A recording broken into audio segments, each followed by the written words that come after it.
Enough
tayo sa recap. So, sa introduction, bakit ba sa tingin nyo mahalaga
industrial revolution na tinatawag.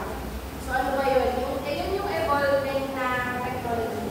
Mag-evolve ng technology. Now, sinasabi na kapag sa susunod na mga years pa, mapapalitan na yung manpower, yung tao mismo ng mga machines, ng technology, nagawa sa technology, ganyan. Kasi mas mabilis gumawa, sabi nila, mas mabilis na gumawa ang machines, mas mabilis gumawa sa technology, ganyan, ganyan.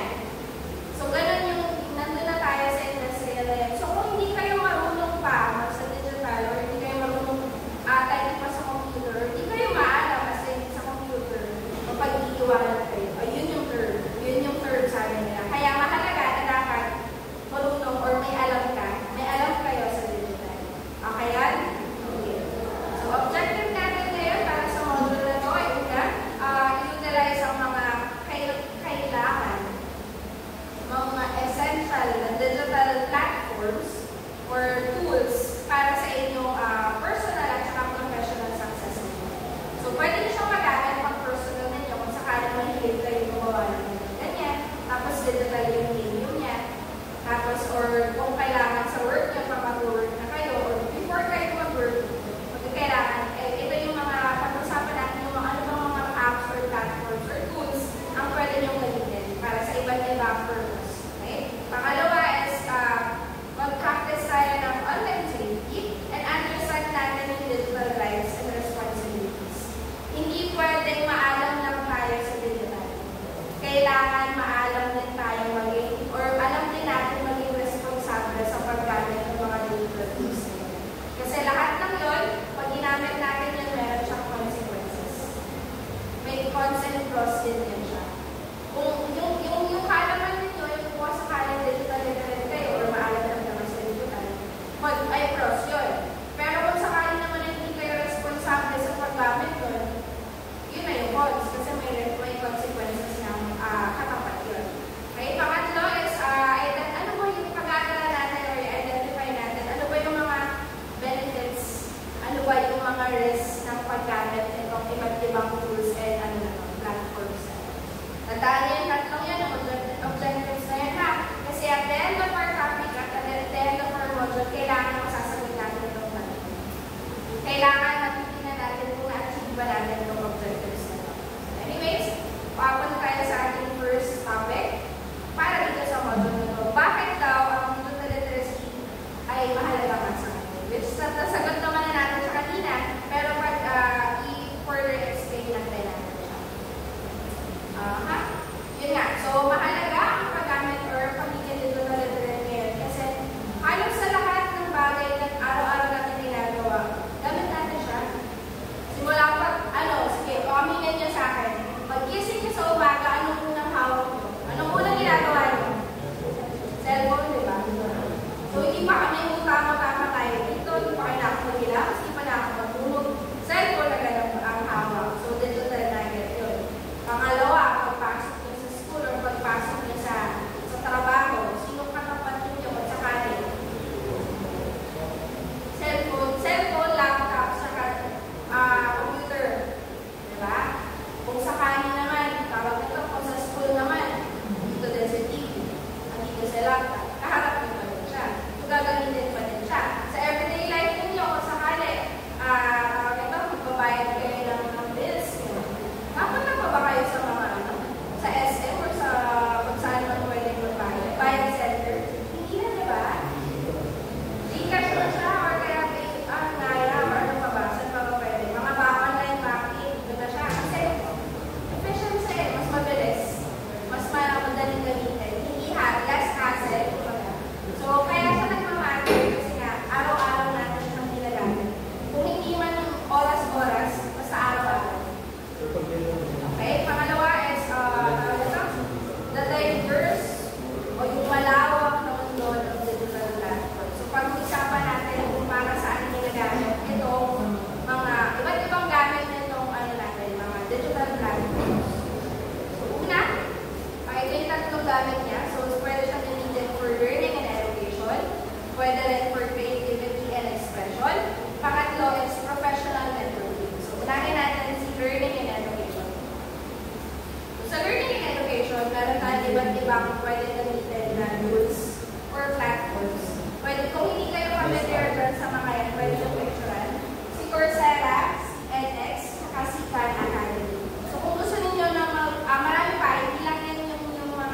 bali, ayun lang example natin ngayon. So, meron natin na kung gusto nyo matuto ng another language, meron si Duolingo.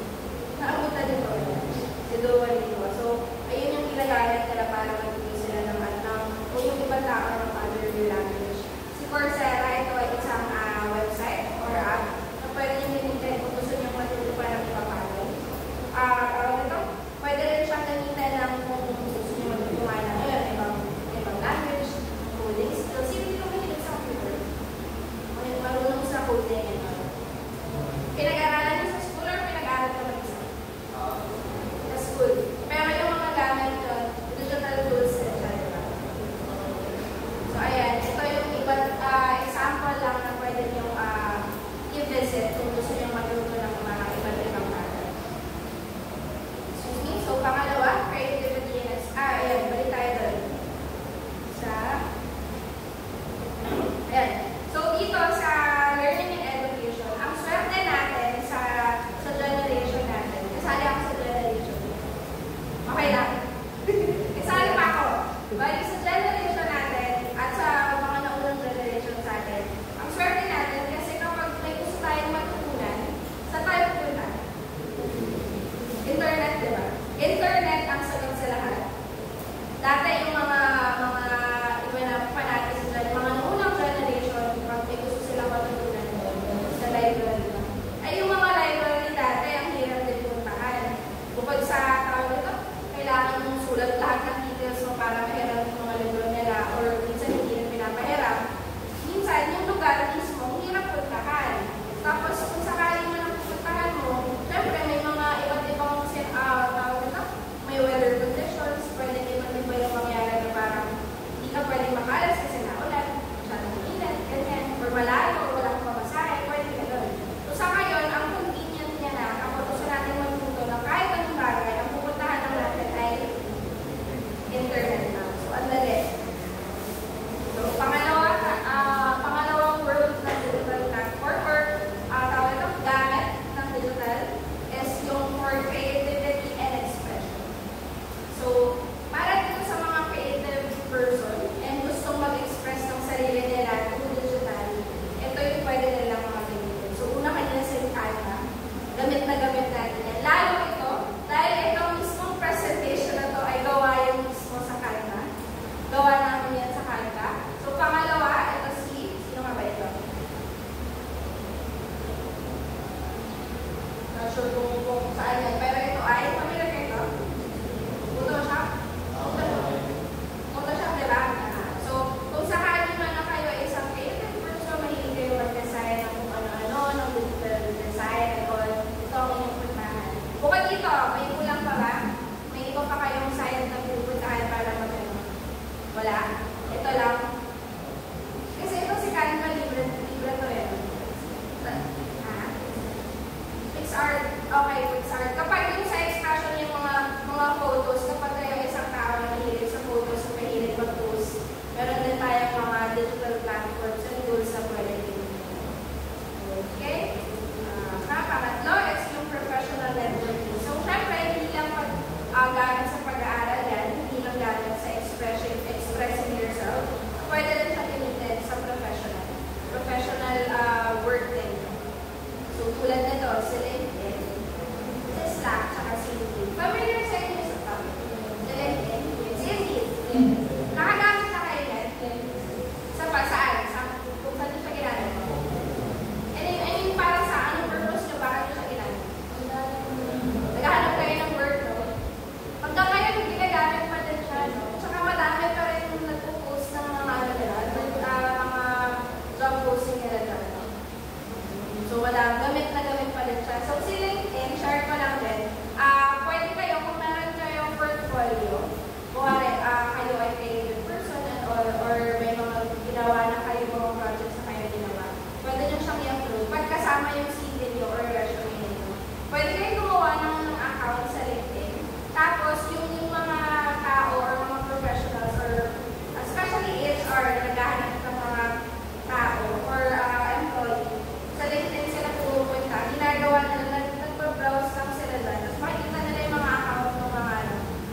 Alam niyo yan siya. Kasi ginamit niya yan during your online class nila.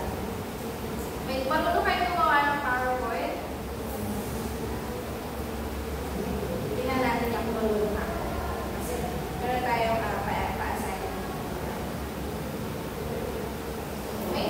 So let's proceed to our next topic or subtopic. The total citizenship. Ano-ano ba yung mga rights and responsibilities ninyo online? So hindi lang ang responsibilities ninyo ay gumamit ng cellphone or mag-cellphone or mag-search ng information and all. Iba-iba rin po ang inyong mga responsibilities. Lalo kapag nahilig kayo or tambay kayo sa online. Ano ba yung mga yun? So una, sa data privacy. Pangalawa, sa ethical conduct. Ano ba sa data privacy? So ito ay nag-refer sa protection ng inyong personal information laban sa mga unauthorized access or use or disclosure. Ito rin po ay kasama dito yung data privacy, yung information, personal information na kasama yung pangalan nyo, address ninyo, at iba pa ang mga sensitive information tulad ng inyong health information. So kung napansin, sino dito ako nag-register online for the job start? Google form. May nagbasa pa sa inyo ng data privacy notice doon? Meron, binasa niyo yan. So, isa yun.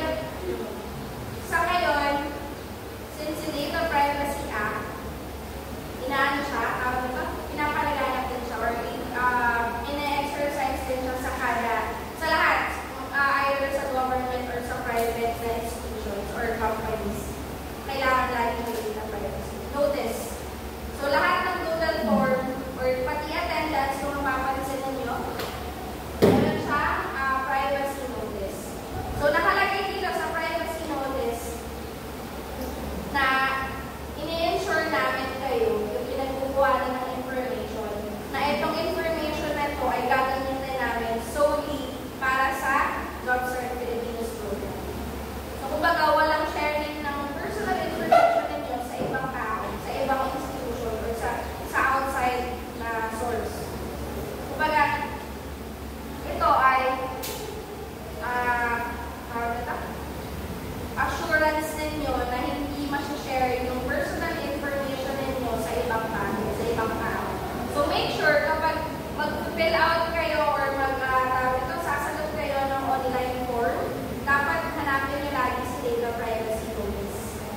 Hindi kayo dapat mag-fill out or mag-firma or magsagot ng form, any form na walang data privacy notice. Tandaan nyo yan ha.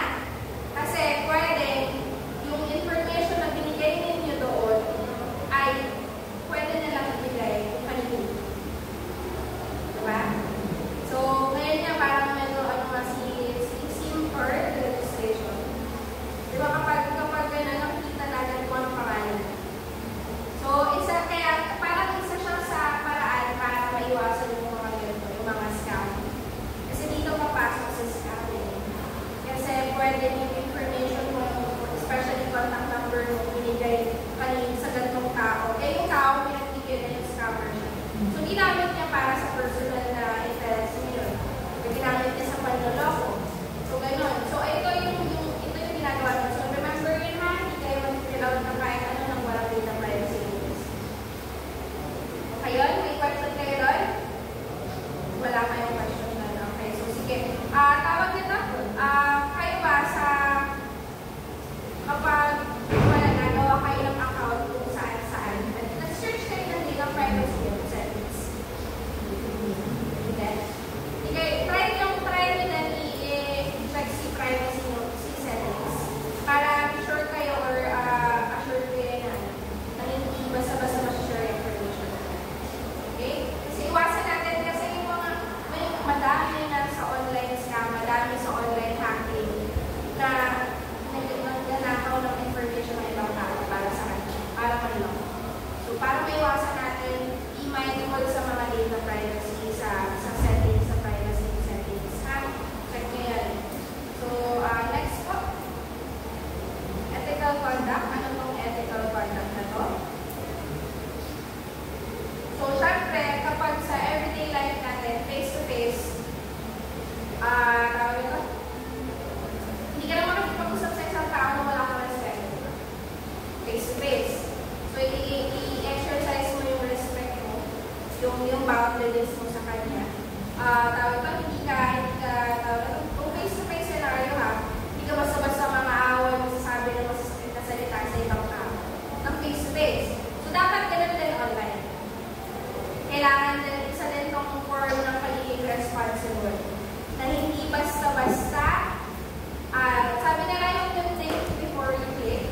Gasgas siya na term, pero tama siya eh. Diba? Kasi madami sa atin, or madami sa ibang tao na nagpo-comment agad-agad nang hindi pinag-iisipan, yung pros and cons ng pros ng comment nila. Ano magiging effect ng comment ko sa sarili ko, sa ibang tao, at doon sa pinag-commentan. So, dapat ganun. Kailangan natin kanina sa work ethics, kung ano yung rules and responsibilities, pagiging respectful sa ibang tao, sa workplace na nyo, kailangan ganito din siya sa online. Kailangan na, ayun nga, lagi natin mantra sa think before you think. Hindi basta-basta mag-comment, hindi basta-basta mag-post, na kung ano-ano at lalo kapag hateful words siya. Or tawag na, makakasira siya sa'yo or sa ibang tao. Kailangan responsible tayo sa ginagawa natin. Kasi pwede siyang maka-affect na hindi lang sa'yo, pwede din sa ibang tao. Especially sa ibang tao na makakabasa or younger generation or younger people na tawag ito, baka maging suggestive yung comment ninyo, sundin pa nila, hindi maganda yun. Parang gano'n. So, think before you do. Sorry kung paulit-ulit siya kasi tama na. Dapat siya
madali siyang ma-access na ibang tao. Kasi kung sakaling birthday nyo na nalagay nyo dyan, bari ako, birthday ko ay August 20, tapos lagay ko lang 0823, hindi nyo lang siyang mayagaan, lalo kapag malapit silang tao sa inyo, tapos kilala nyo yung information niya na gano'n yung birthday niya. So, mahirap, madali lang siya.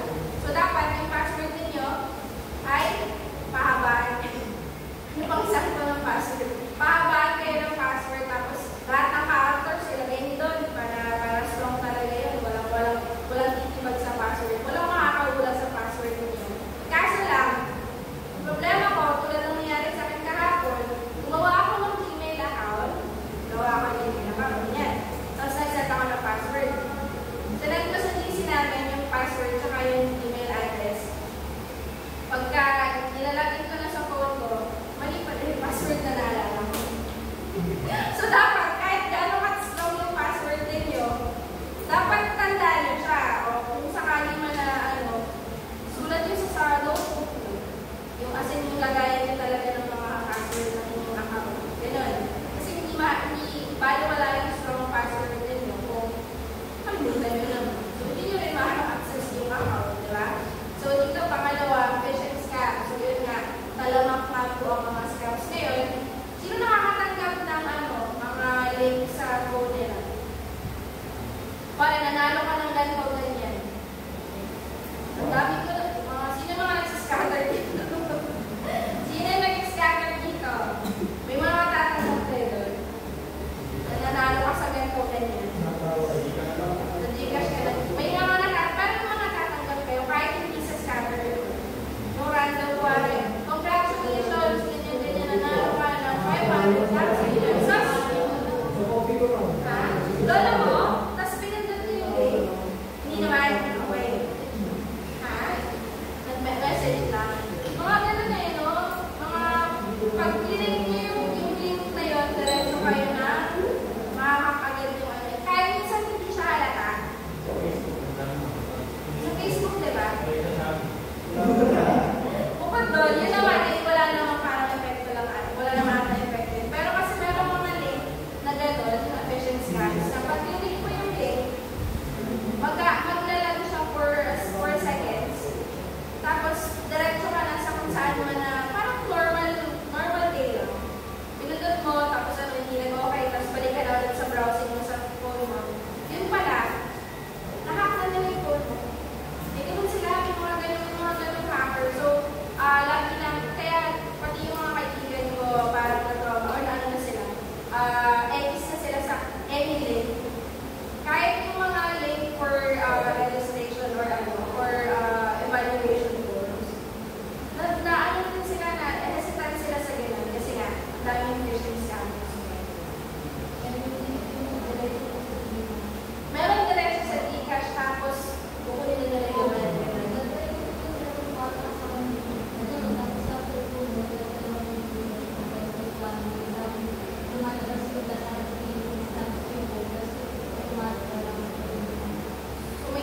may sariling buhay na siya agad, no? So, yun yung core ng hacking nila. Kasi na-access na nila yung code nyo. Pwede kasi yun na pwede nilang ma-access kahit hindi nila hawak yung code nyo. Pwede nilang ma-access yun. Sila yung magpakontrol ng mga patterns. Yun yung core ng hacking nila. So, yun, ingat tayo sa mga unregistered or mga suspicious na links. So, pangatlo dito, secure browsing. So, dapat nag-incognito pa ba kayo? Mabilang din sa incognito. Sa akin, parang mas safe siya gamitin. I-incognito. Kasi, tawag ito, wala pag nag-login ka doon ng account mo, hindi siya ma-alisan ng ibang tao. Hindi agad lang. So, ayun. So, secure browsing dapat yung ginagawa ninyo sa mga voice dyan, kung saan-saan ang browse. Ang mga link na lumalabas ay delikado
na na work or na company, lagi doon yung data.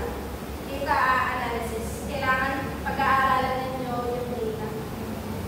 For example, sa sales report ninyo for this month, tapos sales report mo for last month. Compare mo yun.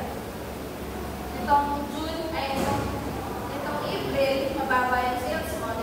Pero nitong May, mataas yung sales mo. Bakit? Bakit ganun yung nangyari? So, ayun yung pasok doon yung data analysis. Dapat marunong kayo magbasa ng data ninyo.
papuntahan.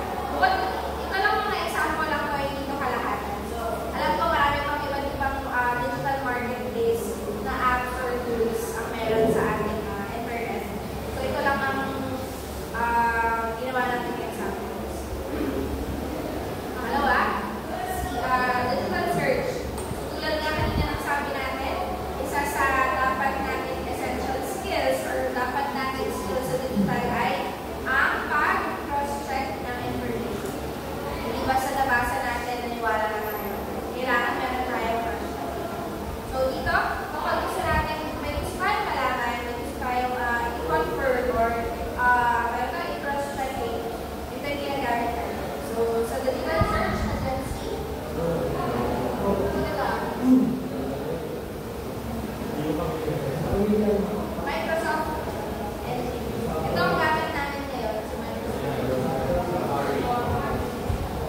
iwasan. Pero kung kaya natin na ito ay pinaka-last resort natin, last choice natin, yun gawin natin. Para at least na-exercise pa din yung mga brain cells natin. Kasi baka, kung kaya na lang natin, wala sa, di ba, sa gumawa ka ng essay or ng project, nakalagay dun sa submitted by nila, or kaya prepared by, baka ito na lang ang nakalagay doon. ChatGPT na lang instead of your name or your position. So, yun, iwasan lang. Gawin natin as resort. Okay, pangatlo, na classification of digital platform, digital repository. So, ito naman, para siyang bangko, na dun mo din na-deposit yung mga projects or gusto mong i-content or content. For example, si Wikipedia. Si Wikipedia, ano siya, pag nag-search ka yan yung pinakaunang lumalabas. Kapag nag-search ka sa, nag-search ka ng tao, gusto mong malaman kung sino itong tao. Ito unang lumalabas. Kasi saan nilalagay lahat, ina-deposit lahat ng information ng taong yun para makapag-ma-share din sa ibang tao. So, yun siya. Pangalawa, si YouTube. Kapag ito ay YouTube content, YouTuber. May mga video kang shoot. For example, si Lobster, naka-video ito ngayon. I-upload natin sa YouTube para mapanood mo in the near future at mapanood sa ibang tao. So, in a way, sharing din siya ng information or ng content mo sa ibang tao. Unless, iyan mo lang for yourself lang siya. Or gusto mo lang magpapaglagyan ka ng video na siya. Spotify, ganun din. Nakikita ng mga music musician dito. Kasi, pag kada may nakikinig sa song nila sa Spotify or kung saan mga digital media, ikita din sila dito. Ayun, pwede nyo siya din gawin or pwede nyo rin siya magkakilaan. Kung sakaling, inline yung creativity or expression sa mga platforms. So, pang-apat na classification, digital communication.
Or gusto niyo